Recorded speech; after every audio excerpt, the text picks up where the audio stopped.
Hello and a very warm welcome to the Analyst dated 6 February 2026 brought to you by Vajiram Ravi, wherein we'll be looking into 7 current affairs issues which are featured in today's newspaper. The handout of this very discussion has been pinned in the comment section below for your future reference. Beginning with the analysis section, as recently the Kerala Legislative Assembly has passed a resolution seeking the restoration of the MGNREGA Act. So in this particular backdrop, we will be doing a comparative analysis between MGNREGA versus Viksit Bharat Guarantee for Rozgar and Ajivika Mission Gramin Act. Moving on to the second topic, as the recent data points suggest improved fiscal health of the DISCOMs. So in this particular respect, we'll try and understand that is everything really rosy, or when it comes to DISCOM, they are still suffering from fragile finances. Moving on to the prelim pointer section, herein we'll be covering the 5 set of current affairs issues, and we'll also be doing the relevant value addition which would be helpful in the upcoming prelims examination, so stay tuned. Now, beginning with the first topic, which is dealing with VBG Ramji Act and MGNREGA. This particular topic you can associate with GS paper 2, wherein directly you have this topic government policies and issues arising out of their design and implementation. Now, why are we discussing this particular act? Because recently the Kerala Legislative Assembly has passed a resolution in this respect that we should bring back the MGNREGA Act and we should done away with this recent Viksit Bharat Guarantee for Rozgar and Ajivika Mission Gramin Act. Now, in this particular respect, let's just first understand the key provision of this VBG Ramji Act. First and foremost, it is the act which has replaced the MGNREGA Act. And why the government has done so? The government says that when it comes to this Viksit Bharat Guarantee for Rozgar and Ajivika Mission Gramin Act, it is very well in alignment with the Viksit Bharat idea that we have to attain by 2047. Why? Because now whatever work we will be doing under this particular act, it would be based on these 4 priority areas. So whatever asset would be created, it would be related to these 4 priority areas. Let's look into these priority areas. So first is your water related work, enhancing the water security. So here we will be doing construction of canals, check dams, rejuvenation of ponds, and we will also be focusing upon afforestation. Then we will be creating livelihood related infrastructure, basically creating rural hearts, food grain storage and workshed for SHGs. And dairy infrastructure also would be created, which would be giving a push to the livelihood when it comes to rural India. Then we will be creating core rural infrastructure, for example, panchayat buildings, Anganwadi centers, rural roads and solid waste management assets would also be created. Then we will be focusing upon the special works with respect to reducing our vulnerability when it comes to extreme weather events, or I would say enhancing our resilience when it comes to extreme weather events. So under this we will be constructing flood shelters, embankments, forest fire management work would be carried out. That is why the government says that this particular act is in alignment with the idea of Viksit Bharat.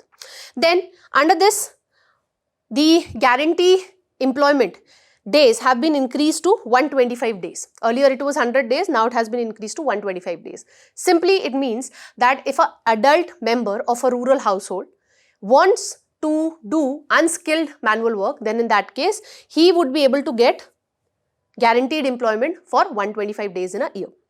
Then herein we are aligning the local planning with the national goals, and herein the Gram Panchayat would be coming up with the Viksit Gram Panchayat plans. Then we are going to support the agriculture. How? Because under this particular act we also have a 60-day pause thing, under which during the peak sowing and harvesting season, in order to ensure adequate availability of agricultural laborers, we are going to come up with a 60-day pause. So for 60 days, the people would not be able to get the guaranteed employment under this particular act. And when it comes to the 60-day pause, it is up to the state government. Looking into the local area conditions, they would be deciding that when the 60-day pause would come into effect.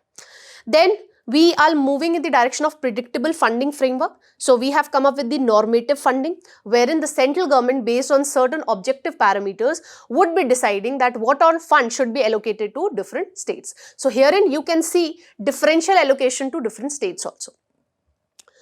Then we have set up a strong transparent mechanism and an oversight mechanism. How? Because when it comes to MGNREGA, there also we were using technology, like for example geotagging of the assets. Okay, we were going with the Aadhaar enabled payment system. AI based monitoring, etc. But now all these things have been embedded in the law itself.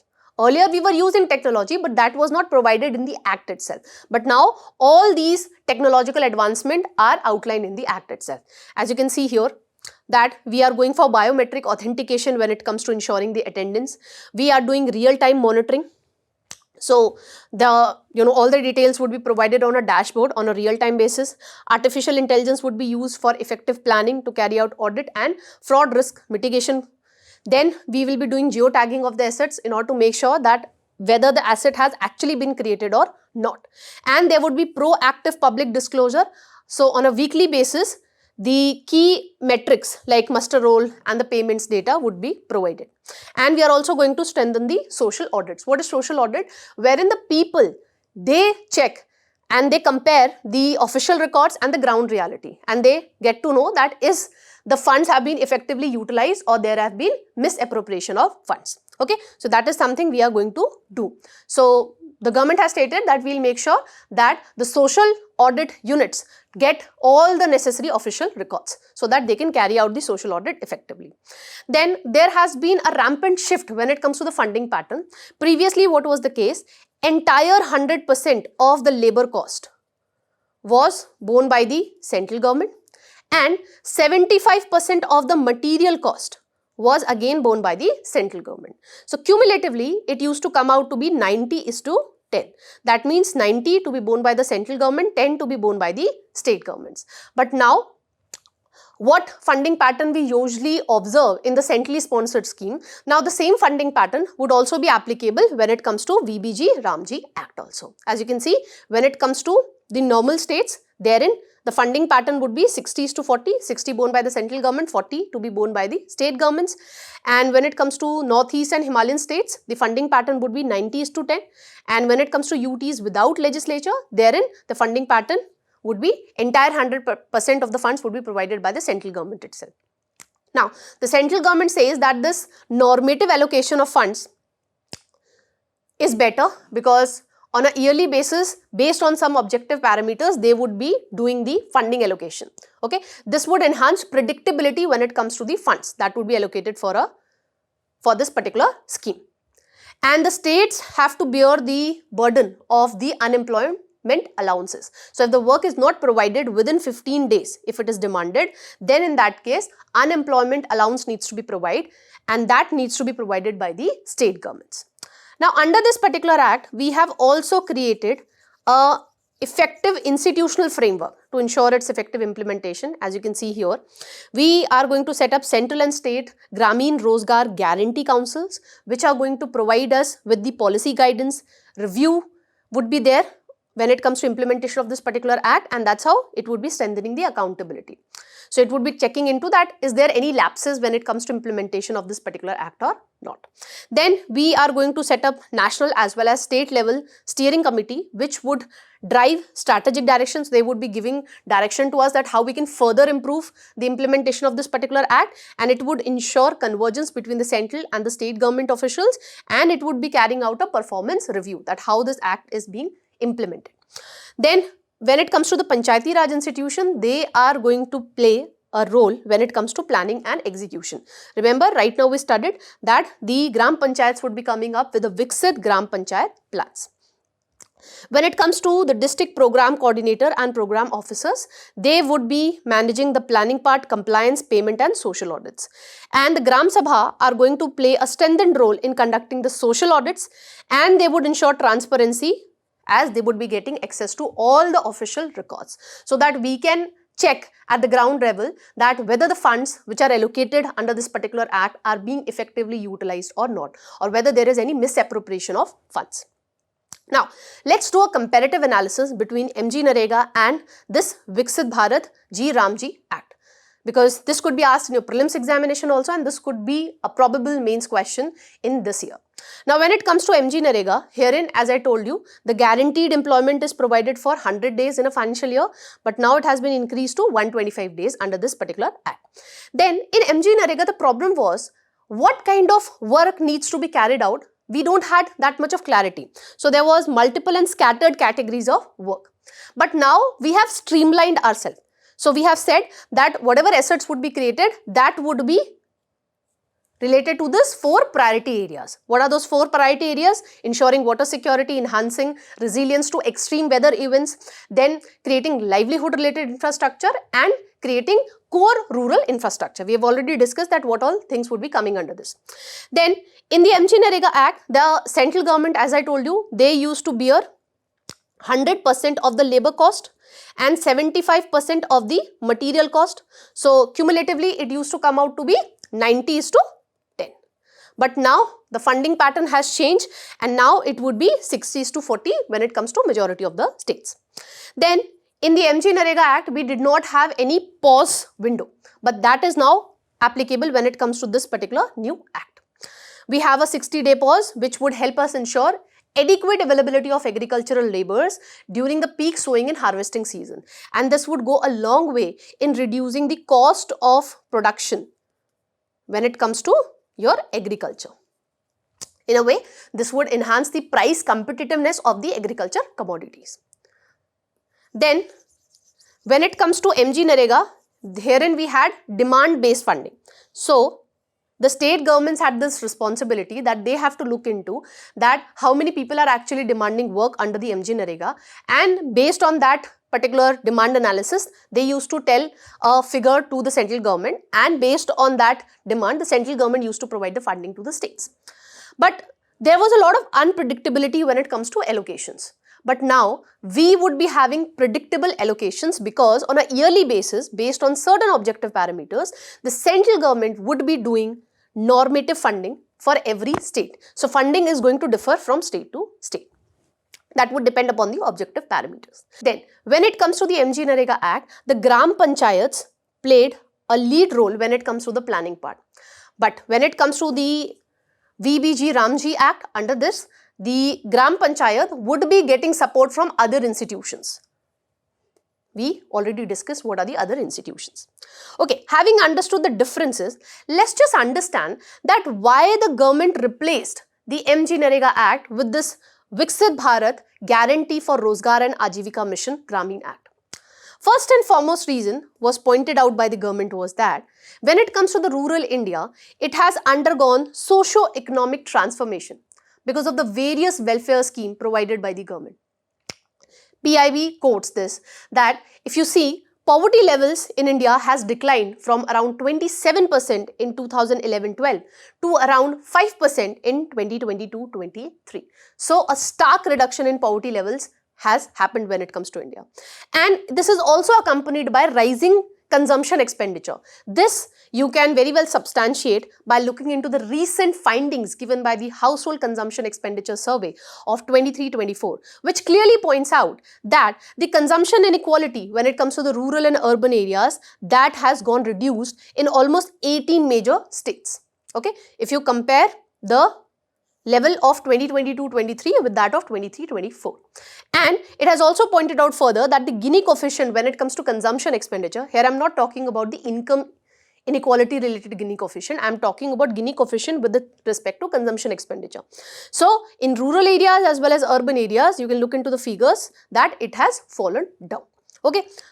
Then the government also stated that we have also improved the financial inclusion, and for this you can quote the data given by the government itself when it comes to the success or the achievements done under the Pradhan Mantri Jan Dhan Yojana. Therein you can see that 67% of the accounts have been opened in the semi-urban as well as rural areas. And 56% of the Jan Dhan accounts holders are basically the women. Okay, so we are addressing the inequality which earlier used to be the scenario when it comes to financial inclusion. And the government basically states that now because of various welfare schemes, the scenario is changing when it comes to the rural areas. So now that is the reason we don't need to go with respect to demand driven thing that we had in the MGNREGA. And that is the reason the central government states that now based on some objective parameters, we will be doing allocations. normative allocations every year to different states, keeping in mind the ground realities. Now, what are those objective parameters? That has not yet been told by the central government, but probably keeping this thing in mind that in certain areas the inequality level is coming down when it comes to consumption expenditure, the poverty levels are falling. So majorly under this particular new act, that is VBG Ramji Act, the government might be prioritizing more funds would be given to those states wherein we have aspirational districts as well as aspirational blocks, or where you have predominant tribal population. Okay, that could be one parameter probably based on which the government would try to ensure equity among different states. Then going forward, various social audit units when it comes to MGNREGA, they have also pointed out various instances of corruption when it comes to the MGNREGA Act. So in financial year 23-24, The Hindu points out that the social audit units have pointed out that there was misappropriation amounting to more than 27 crore under the MGNREGA. And previously also, the Comptroller and Auditor General of India also, in its report of 2013, has pointed out various discrepancies when it comes to implementation of the MGNREGA Act. False job cards were created under that. And this was one of the report pointed out by the CAG when it comes to irregularities in the implementation of MGNREGA Act in the state of Bihar. Okay. Then the central government basically says that this normative allocation thing that we have introduced under the VBG Ramji Act, it is a kind of fiscal correction, because if you see majority of the centrally sponsored scheme, we have this funding ratio only 60:40, 60 borne by the central, 40 borne by the state governments, and that is what the government has also said. Okay, it aligns with the busting model used for most of the government India schemes. So the government says that with this we have actually done a fiscal correction, and there would be better planning, because when it comes to Gram Sabha, it would be getting the institutional support from other bodies as well, because we have created a well-structured institutional framework for effective implementation of this particular act. Now, let's try and understand the significance which has been outlined by the government itself when it comes to this particular act. So, how it is going to benefit the rural economy? You just need to connect to the 4 priority areas that we discussed. Livelihood related infrastructure would be created, so that would lead to more and more livelihood generation when it comes to rural India. We are going to ensure water security, that is going to give a boost to the agriculture sector. Then in the special work that would be done to enhance our resilience when it comes to extreme weather events, again that would help us in reducing the crop loss that we used to witness on a regular basis, and hence the government is also going to focus on core rural infrastructure. So that would improve the connection when it comes to rural areas with the urban areas. So you can think on these framework also. Let's look into what the government has pointed out, that it is going to enhance employment linked productive asset creation, livelihood related asset creation, strong focus on water security that we already discussed, improve rural infrastructure, supporting market access, basically enabling the farmers to get connected with the urban markets, livelihood infrastructure, enabling income diversification, because we are also focusing upon dairy thing, rural hearts would be created, and we'll also be creating work sheds for the SHGs. So that would lead to income diversification, enhance climate resilience, okay, because we are coming up with the works enhancing the resilience when it comes to extreme weather events, higher household income boosting local consumption, reduce distress migration, because the people would be able to get opportunities within the rural areas, because now the number of guaranteed employment days has been increased to 125 days, and digital system improving the efficiency and transparency, because we are going to use advanced technology. Then what benefits the farmers would be getting? Again, the 4 verticals that we discussed. It would ensure assured labor availability during peak sowing and harvesting season, prevention of artificial wage inflation in the agriculture that used to earlier happen because of the MGNREGA, then improved irrigation and groundwater availability, because we are going to ensure water security related works, better connectivity because of emphasis upon the core rural infrastructure, climate focused works protecting crops from extreme weather events. I already told you this thing. So on those 4 priority areas, you can automatically generate the points. When it comes to laborers, what all benefit they will be getting? They would be provided with enhanced guaranteed work, that is 125 days in a financial year. Then legal protection through mandatory unemployment allowance, which would be provided by the states. Okay, predictable work availability, because there would be advanced local planning, because the Gram Panchayats would be coming up with the Viksit Gram Panchayat plans. Higher earning, we have already discussed this. Timely and transparent digital wage payments. Why we are telling this thing? Because we told you that on a weekly basis, timely data with respect to key performance indicators would be released. Okay, so there would be better enhanced transparency in this respect and direct benefits from improved village infrastructure. So I told you the framework based on the 4 verticals on which we are going to focus. From that, you can generate points for laborers also, you can generate points for rural economy also and farmers also. And another point through which you can generate is the increased working number of days and the 60-day pause point. Okay, from these you can generate the significance. Now coming to the most critical part, that is what are the challenges when it comes to this particular act. So first and foremost, it is going to create challenge when it comes to fiscal federalism. Already because of the GST, the tax mobilization ability of the states have gone down, and to add up to that, this year itself, the GST compensation cess is going to end, which used to address the tax mobilization related concerns of the manufacturing states like Gujarat, Maharashtra, Karnataka. Okay, and to top up to this, the unemployment allowance burden has to be borne by the state governments. Now, the state governments are arguing this thing, that you are going with the normative allocation thing. You don't provide us with the funds, and in case we have less amount of funds and people are demanding work, and if because of less amount of funds available, we are not able to provide the work, then again the burden, unemployment allowance burden, has to be borne by us. Okay, everything is decided by you, then why this burden needs to be borne by the state governments? Okay, so these are the fiscal federalism related issues. Then blackout period clause. This is going to undermine the bargaining power when it comes to the laborers. Ultimately, the landlords and the capitalist farmers would be able to exploit the agricultural laborers. That is another point given by the various activists. Then, because of this normative allocation thing, various experts are pointing out that this has actually made a shift from demand-driven framework that we had in the MGNREGA to a supply-driven scheme, because ultimately everything would be decided based on what all funding is given by the central to the state governments.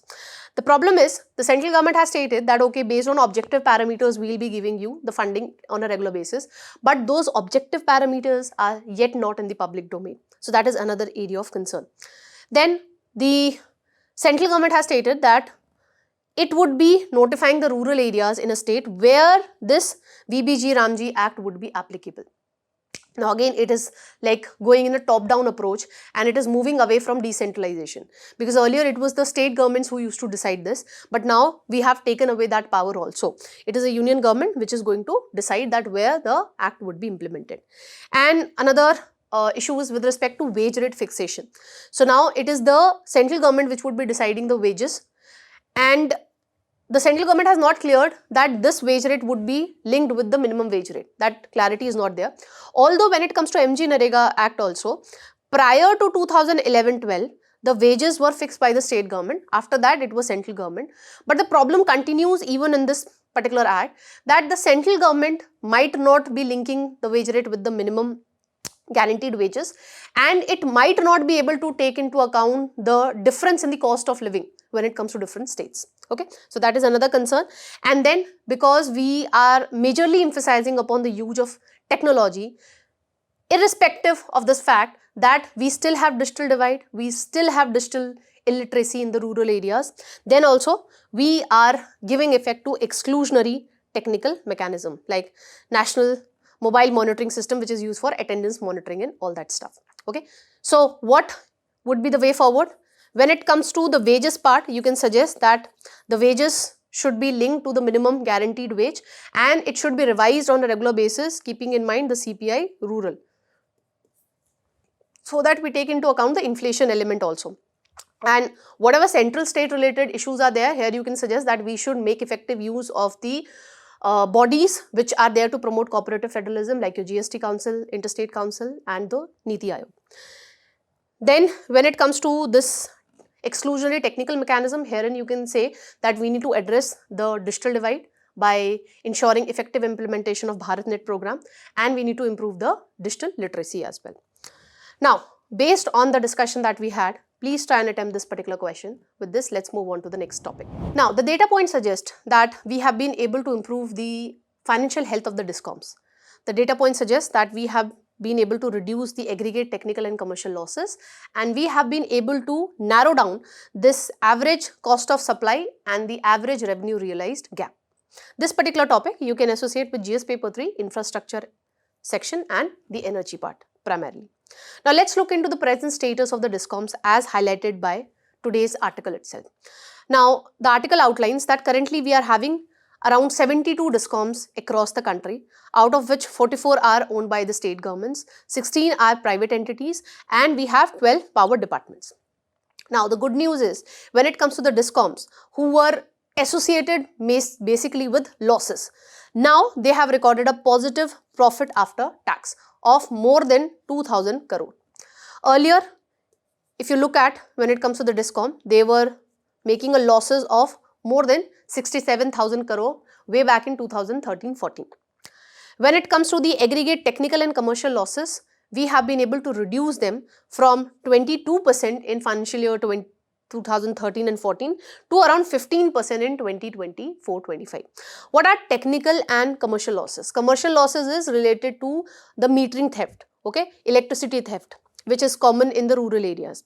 Technical losses basically when the electricity has to be supplied from a longer range, okay, then you lose some electricity. So that is the loss related to technical factors.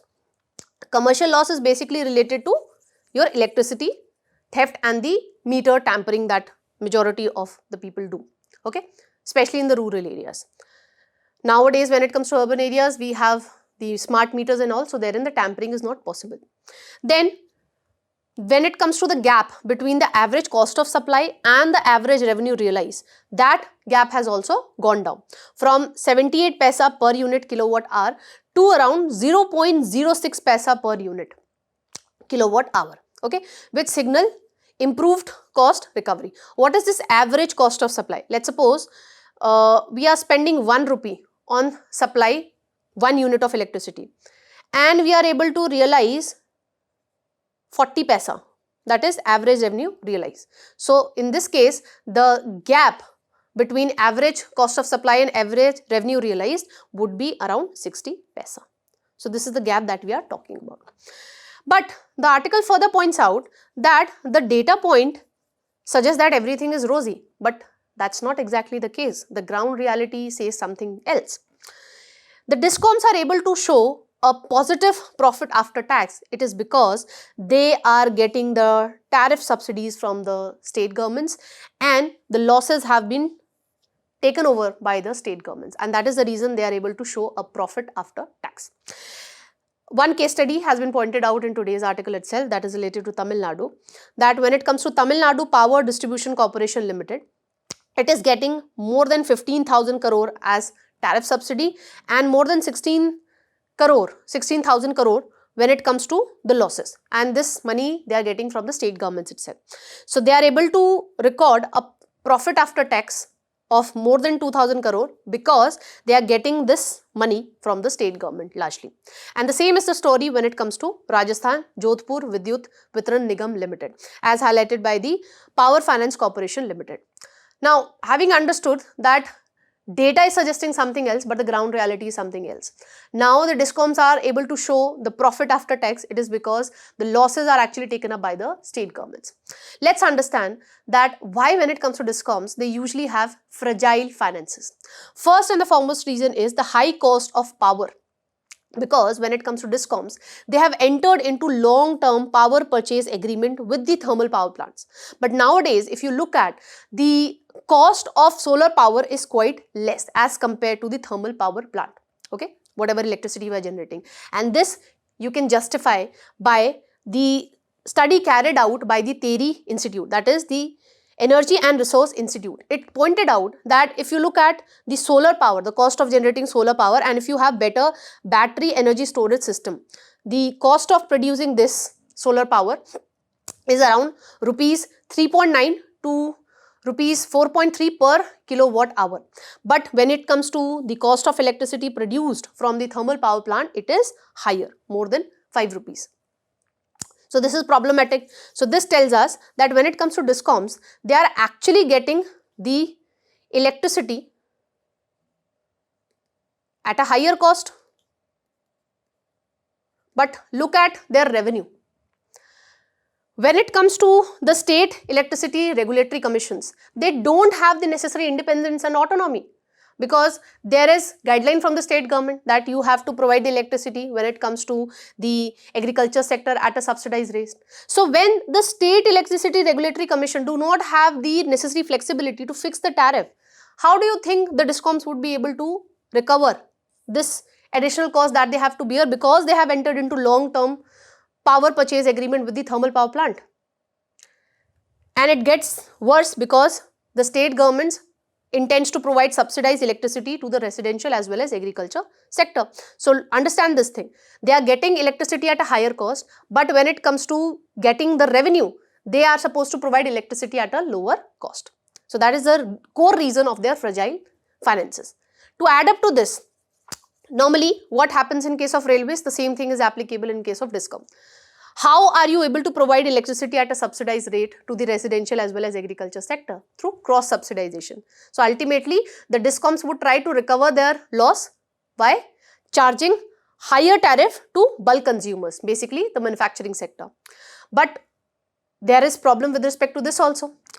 In the Electricity Act of 2003, the government came up with the open access policy, wherein the bulk consumers who are actually buying electricity over 1 megawatt or above, they can choose either they want to get the electricity supply from the DISCOMs or they can directly get it from the thermal power plants. So why do you think the bulk consumers would be buying the electricity from the DISCOMs? Because obviously the DISCOM would be having some profit margin. They are getting the electricity from thermal power plants and then they are supplying the electricity to bulk consumers. So obviously they will be providing the electricity at a higher cost to bulk consumers. So now what is happening, because of this open access policy, the bulk consumers are actually getting the electricity directly from the generators and not from the DISCOMs. So that is again deteriorating the financial health of the DISCOMs. Then even though we are saying that the aggregate technical and commercial losses have come down, it is now 15% when you look at the financial year 24-25, but still it is high. Okay, and why it is high? Because of lack of necessary infrastructure, for example, the smart meters, wherein the theft of electricity is not at all possible. You cannot tamper with that meter. And we have absence of separate feeders lines for agriculture use and non-agriculture use. So similar feeder line is providing electricity to agriculture sector also, non-agriculture maybe the residential houses. So we are not able to get the exact data that how much electricity is actually being provided for agriculture use, because the state government is of this perspective that we have to provide electricity at a subsidized rate when it comes to the agriculture use and not for the residential purposes. Okay, so that is again deteriorating the financial health of the DISCOMs. Then there is higher dependence upon the state government, as we discuss right now when it comes to Tamil Nadu and Rajasthan, how the DISCOMs are able to showcase a profit after tax because the losses have been covered by the respective state governments. Then the article further points out, today's article, that the profit after tax that the DISCOMs are showcasing right now, this might not be sustainable. Why? Because the 8th Pay Commission is going to give its recommendation and DISCOMs might have to revise the salaries that they are paying to their employees. Then again, there are high chances that DISCOM would be slipping back to square one, that is losses, losses, losses. Okay, now let's just try and understand that what all steps the government has taken because of which we have been able to reduce our aggregate technical and commercial losses. So the government came up with the revamped distribution sector scheme, wherein the major emphasis was on putting in place prepaid meters as well as smart meter.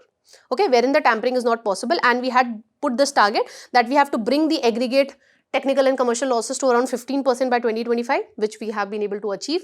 And we had decided that we will be reducing the gap between the average cost of supply and the average revenue realized to zero.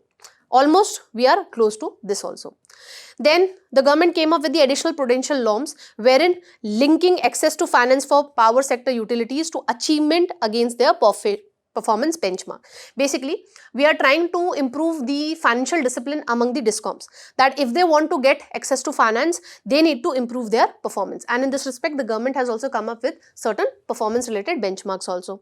And the same thing the government did with respect to states also, because majority of the DISCOMs are actually owned by the state. So in this respect, if the states want to borrow beyond the 3% limit, which is stated in the FRBM Act, then in that case, the central government says that the state government can do additional borrowing if they bring out power sector reforms. Okay, that is another reason.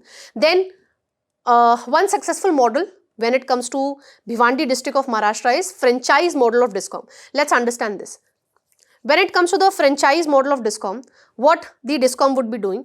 DISCOM would continue to own the infrastructure which it has, but it would be leasing it out to the private sector. Now, it would be responsibility of the private sector that it would be providing the electricity to the consumers, and it would be the responsibility of the private sector to collect the electricity bill. And whatever electricity bill it is collecting, certain percentage of that they have to give it to DISCOMs. So DISCOM, they don't have to do much, they just have to give their distribution infrastructure to the private sector. And ultimately the ownership would be lying with the DISCOMs only. And this model was quite successful when it comes to Bhiwandi district of Maharashtra. Another successful model that we have in place is with respect to Delhi. So in Delhi, we moved in the direction of privatization. And because of this privatization, we are seeing 3 DISCOM, Tata Power, DLL, BSES. And because of this, we have been able to reduce the aggregate technical and commercial losses, which were above 50% way back in 2002. And we have been able to bring that less than 8% in the recent years. Okay, so these are the successful models and the steps that the government has taken. Now, let's look into that what more needs to be done so that in reality, we can actually make the picture very rosy. Okay, not just on paper.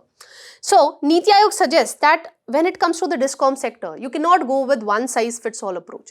What the Niti Aayog is actually trying to say?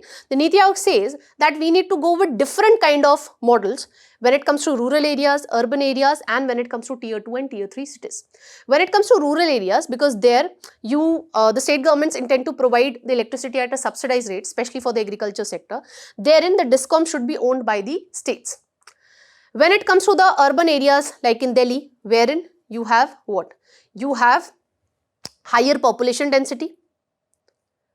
Then you have middle class.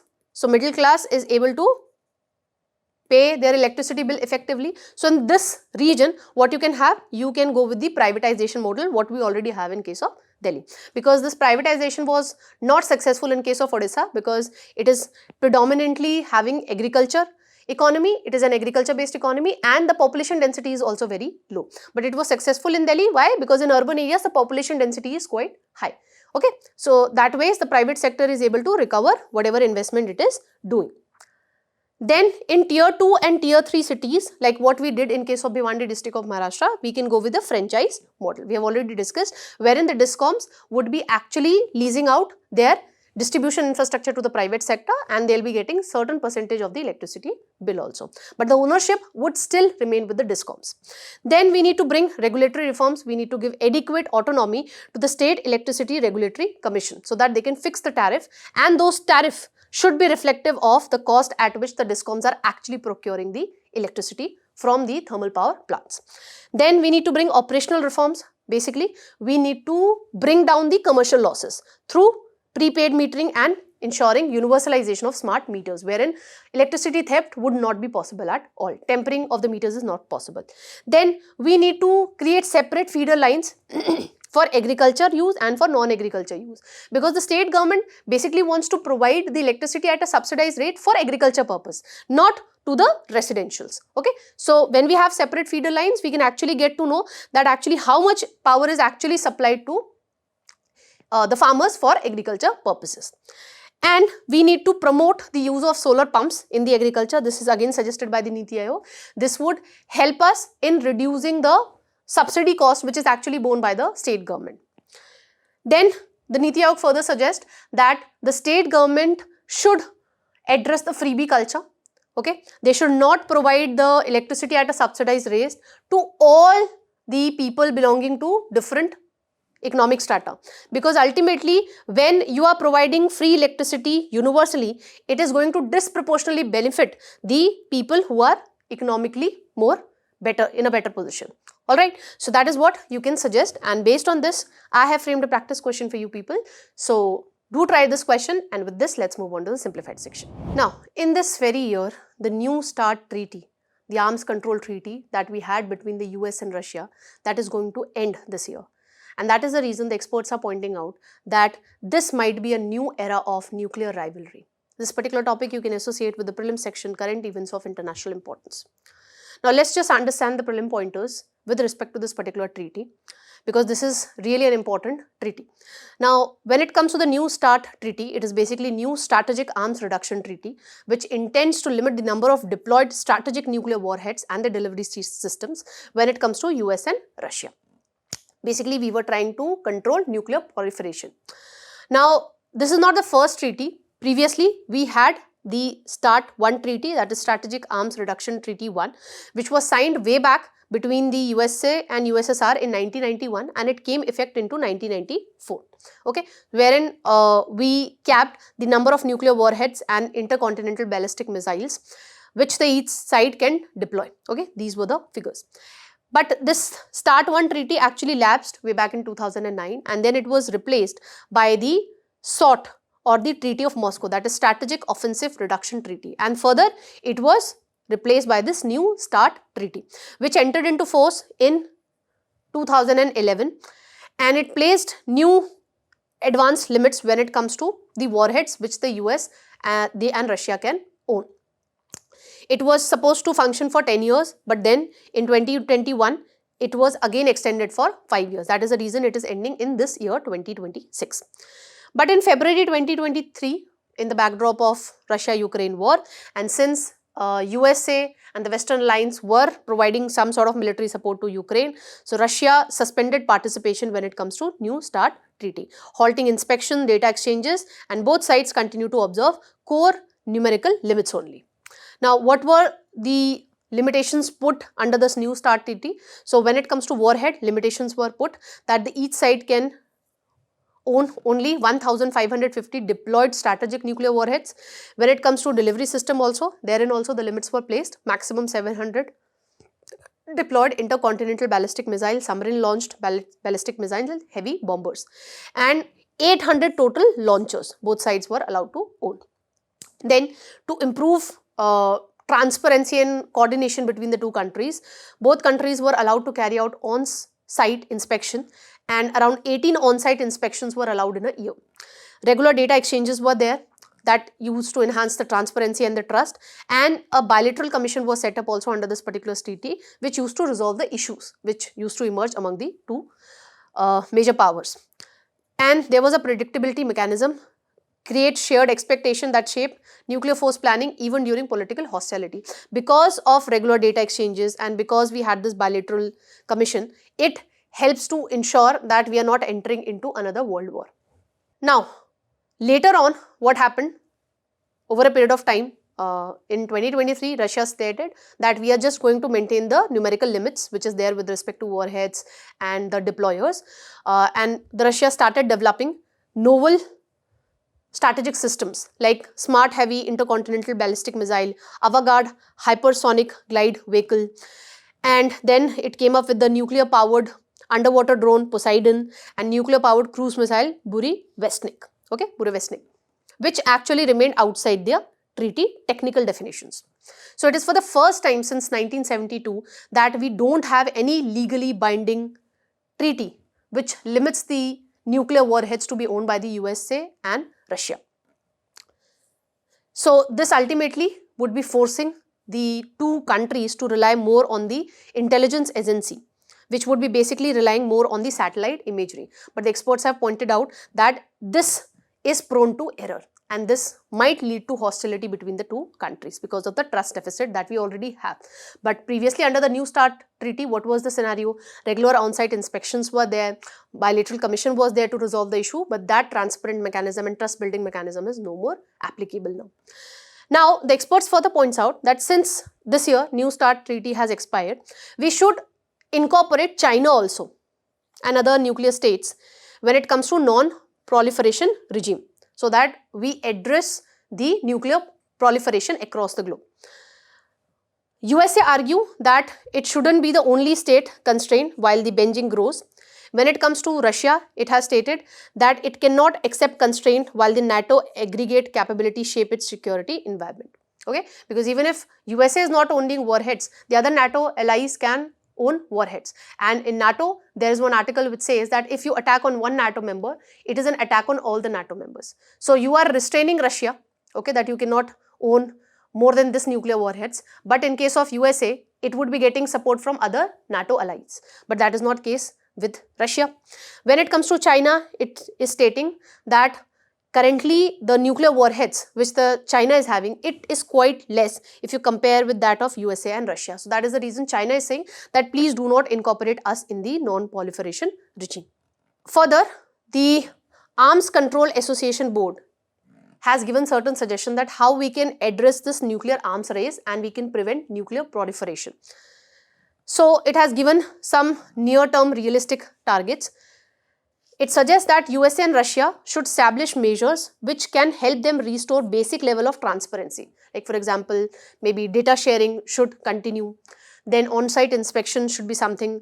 The confidence building bilateral commission that they can again revive. Okay, if not limiting the warheads. At least they should focus upon enhancing the transparency and the trust among the two major giants. Then when it comes to P5 group, basically the permanent member in the UN Security Council, you need to let me know who are these P5 countries. They need to standardize the definition, keeping in mind the advancement that we are seeing when it comes to the weapons that are created. Right now we studied that when it comes to the Poseidon and Burevestnik, this remained outside the definition, technical definition of the New START treaty. So that is the reason the experts are pointing out that in the near term, the permanent 5 members of the UN Security Council, they need to revise the definition so that the other deadly and strategic weapons that are created, that are also covered under the nuclear proliferation treaty, whatever would be coming up in the later days. And setting up of non-proliferation tools, basically maintaining the hotlines, launch notifications, accident prevention and fissile material related security. Basically not providing the fissile material which has dual use tendency, that should be not supplied to non-state actors or maybe the state which can use it for war purposes. Okay, so there needs to be security with respect to that also, and we should involve more and more states. Then that in that case the compliance would be better without immediately forcing them to count each other warheads. But the nuclear states, okay, which have the nuclear warheads, they should be brought under the non-proliferation regime. Although we cannot, put some limits when it comes to how many warheads that they can own, but there should be some transparent building mechanism. Like for example, the nuclear states should have hotlines, they should launch notification, there should be fissile material related security, they can set up one commission which can help them resolve whatever issues which are related to the nuclear proliferation when it comes to other states. That's all that we need to know with respect to this particular topic. Let's move on to the next one. Now recently, some political controversy is going on with respect to motion of thanks. We'll not be getting into that political controversy because that is not relevant for our exam perspective. We'll try and understand the prelim pointers related to motion of thanks. Okay, this is something that you can associate with the polity section of your prelim syllabus. The context is basically this, that the Speaker of the Lok Sabha had this anticipation that it might happen that the Congress MPs would create some incident, and that is why he advised the Prime Minister to not come to the Lok Sabha. So Lok Sabha basically for the first time they passed the motion of thanks without a concluding remark given by the Prime Minister, which is normally the convention. Now, let's just note down the prelim pointers which are relevant for our exam perspective. So when it comes to motion of thanks, it is basically a parliamentary procedure wherein the President addresses both the houses of the Parliament cumulatively. The President address is a statement of policy, that what the government has achieved in the previous year and what we are going to do. Okay, so it highlights the achievements of the government during the previous year and set out the policies and the projects and the program which the government is planning to pursue in the upcoming year. This is done under Article 86, which provides for a special address to be done by the President, and this needs to be done at the commencement of first session after the general election of the Lok Sabha and at the commencement of the first session of each year. Without this special address, the houses cannot function. Okay, the president shall address both houses assembled together, and no other business can be transacted until the president has addressed both the houses assembled together. Now, this is similar to the speech from the throne that we witness in case of Britain, and which is discussed in both the houses of the parliament. If the members of the parliament want to introduce any amendments, they can put forward that amendment, and accepted, then the motion of thanks is adopted in the accepted form. Let's suppose I suggest some amendment, and if it is accepted, then the motion of thanks would be adopted in the amended form. Amendments could refer to the matters which were there in the presidential address, and to those matters which the MPs think that was not mentioned in the presidential address, and that ought to be mentioned in the presidential address. Okay, so these are the matters based on which the MPs can propose amendments to the motion of thanks. Now, at the end of the discussion, the motion would be put to vote, and it is very necessary that this motion needs to be passed by simple majority, that is majority of the members present and voting. Otherwise, it is considered to be that the government do not enjoy the requisite majority in the Lok Sabha. Okay, and discussion is concluded, as I told you, with the reply of the Prime Minister or any other minister. This is normally the convention, and this time this did not happen. Prime Minister was not able to give a concluding reply. Then, as I told you, if it is defeated, then we need to check that whether the government enjoys the requisite confidence, majority in the Lok Sabha or not. And when it comes to the limitations, the members cannot refer to those matters which are not under the direct responsibility of the central government. So that means if an opposition member of parliament wants to raise some concern, that concern should be related to the responsibility of the central government.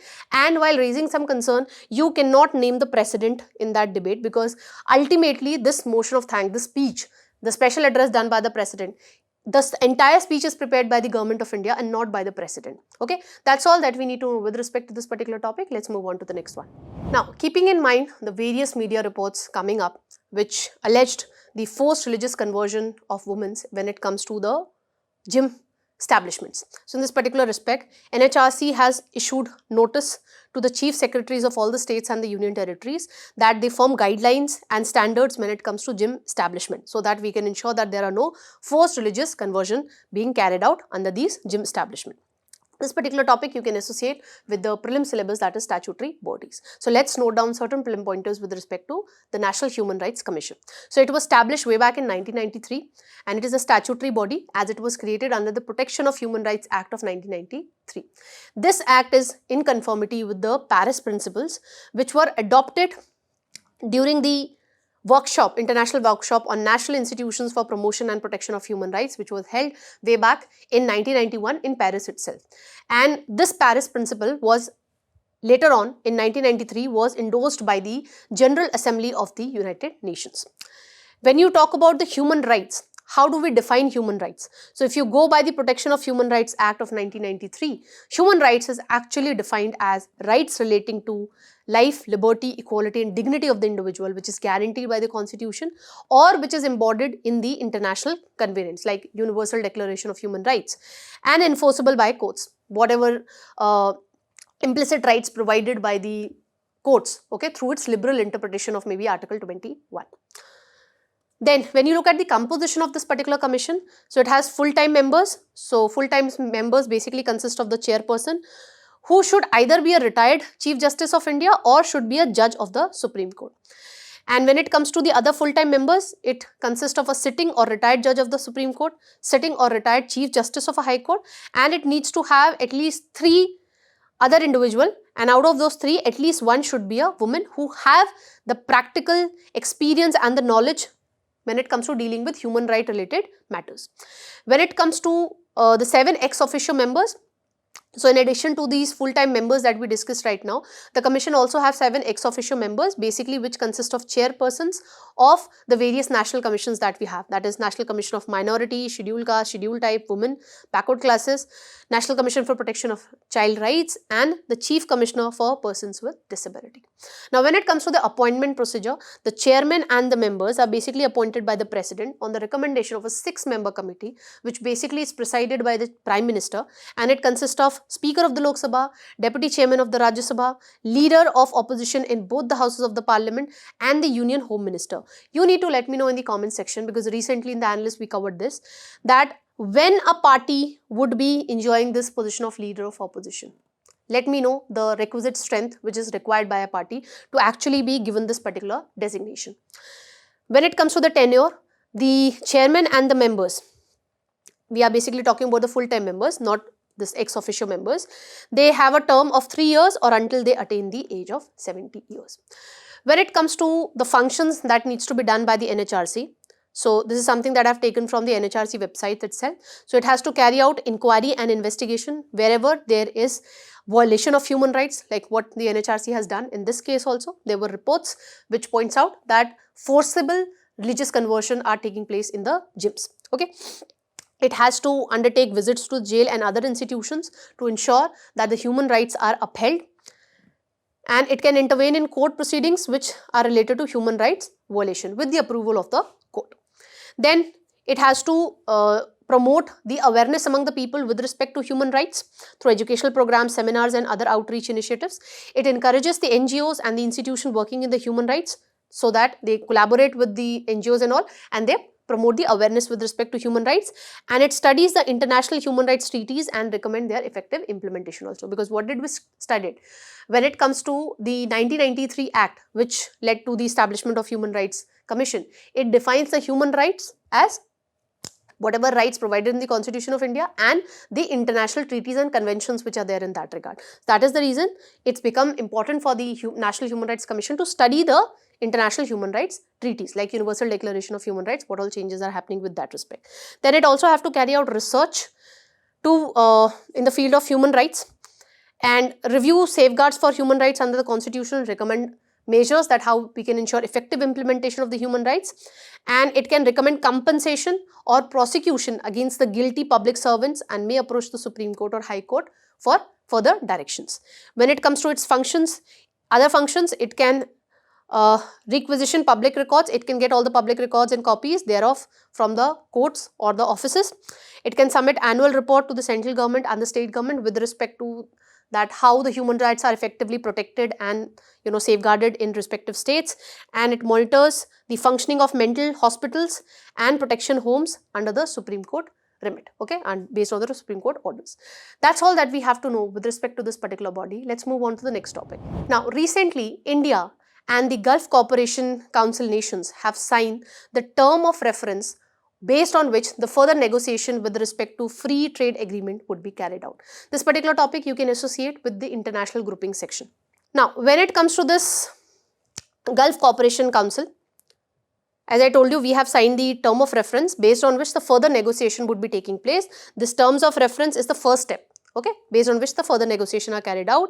And when you talk about the Gulf Cooperation Council, it has 6 members, that is Bahrain, Kuwait, Oman, Qatar, Saudi Arabia and UAE. When it comes to the Gulf Cooperation Council countries, the government has highlighted that they are very crucial for us to ensure energy security, okay, because they are the major provider of crude oil as well as the natural gas. And we are getting massive amount of investment from these countries as well. Now, let's try and understand certain prelim facts with regard to this particular body. So, this was created way back in 1981 and its member countries we have already discussed, and you can see this in this particular picture also. And why these Gulf Cooperation Council members are important, because as you can see, they are situated near the Persian Gulf and the Gulf of Oman, okay. So, from where majority of the oil trade is happening. When you talk about the objective, it foster to improve the economic, security, cultural and social cooperation among its member country, and its headquarters is situated in Riyadh, Saudi Arabia, as you can see here. Official language is Arabic. And why it is significant? First and foremost, as I told you, it is located near the Persian Gulf, through which majority of the oil trade is happening, and it also have economic strength because it is one of the major supplier of the crude oil. It has around 30% of the world's oil reserves, and it is one of the leading exporter when it comes to natural gas. That is another reason why this regional grouping is relevant for India in order to ensure energy security and diversification of our energy needs, okay, the sources. When you talk about the organizational structure of Gulf Cooperation Council, it has the Supreme Council, which is the highest authority, and it composed of the heads of the member states. Its presidency rotates alphabetically according to the name of the countries, and it had its meeting on a regular basis, on an annual basis. Then we have Ministerial Council, which basically consists of the foreign ministers and their representatives from the member state. It proposes policies and implements decision of the Supreme Council. And then we have Secretariat General. Its responsibility include preparing studies to enhance cooperation, coordination, integration, basically among the member countries. Now, based on the discussion that we had, try and attempt this PYQ, which was asked with respect to Gulf Cooperation Council in 2016. Let us know the answers in the comment section. With this, let's move on to today's last topic of today's Analyst. Now, as the France president is going to visit India for the Artificial Intelligence Summit, so in this particular backdrop, the Defense Acquisition Council is actually looking into this thing, that how much Rafale fighter jets we need to procure from France. This particular topic you can associate with the defense segment of your prelim syllabus. Okay, so when it comes to the AI summit, we will be having representatives from various countries like Brazil, Switzerland, Greece, Serbia, Spain and Finland. And when it comes to the Defense Acquisition Council, it is actually chaired by the Defense Minister, Mr. Rajnath Singh currently. And once the Defense Acquisition Council give its clearances, then the proposal would be put forth before the Cabinet Committee on Security, and it is headed by our Honorable Prime Minister. And once the Cabinet Committee on Security would give its approval, then only the procurement would be done.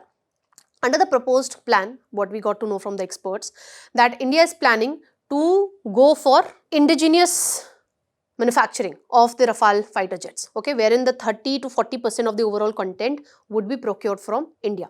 Okay, the experts have further pointed out that 18 aircraft the India government is planning to acquire as it is. Okay, rest of the Rafale fighter jets that we are planning, that wherein we will be using the 30 to 40% of the indigenous content also. Okay, as you can see, while the remaining jets would be manufactured in India. Now, let's just note down certain prelim facts with regard to this Defense Acquisition Council. So, it is the highest decision-making body which is headed by the Defense Minister, and it takes all the necessary decision with respect to the capital acquisition for the three services, that is Indian Army, Navy, Air Force and as well as the Indian Coast Guard also. It is chaired by Defense Minister, and when you talk about the origin, so it was created after the Kargil War, and it was created based on the recommendation of the group of ministers on reforming the national security system way back in 2001. What are the functions? It basically gives approval for the capital acquisition, like in case of this Rafale fighter jet, in the long-term perspective plan, monitors the project of major projects and grants acceptance of necessity for acquisition proposal, like what we are doing with respect to Rafale fighter jets. Now, let's just note down certain prelim pointers with regard to Rafale fighter jet also, because this could be relevant for your prelims examination. So, when you talk about the Rafale fighter jet, it is having twin engine, okay, and it is a multi-role combat aircraft. When you talk about Rafale, it can carry out both air-to-ground as well as air-to-air attacks. When you talk about air-to-air attacks, we have Meteor, Mika. Air-to-ground attack, herein we use Scalp, Hammer, and anti-ship attacks, Exocet and Naval Scam for maritime strike operations. So, it is manufactured by a French company, Dassault Aviation, and it can attain a speed of 1.8 Mach. When you talk about the situational awareness and survivability, it is well equipped with advanced radar and electronic warfare systems. It has various variants. So, we have Rafale C, which is a single seat Air Force variant, wherein 75% fleet availability is there, and it is designed for high mission reliability. Then we have Rafale B, which is twin seat variant, which is usually used for training and enhanced situational awareness. And we have Rafale M, which is basically a naval variant, wherein we make the fighter jet very strong because it has to land on a air carrier ship. Okay, so it has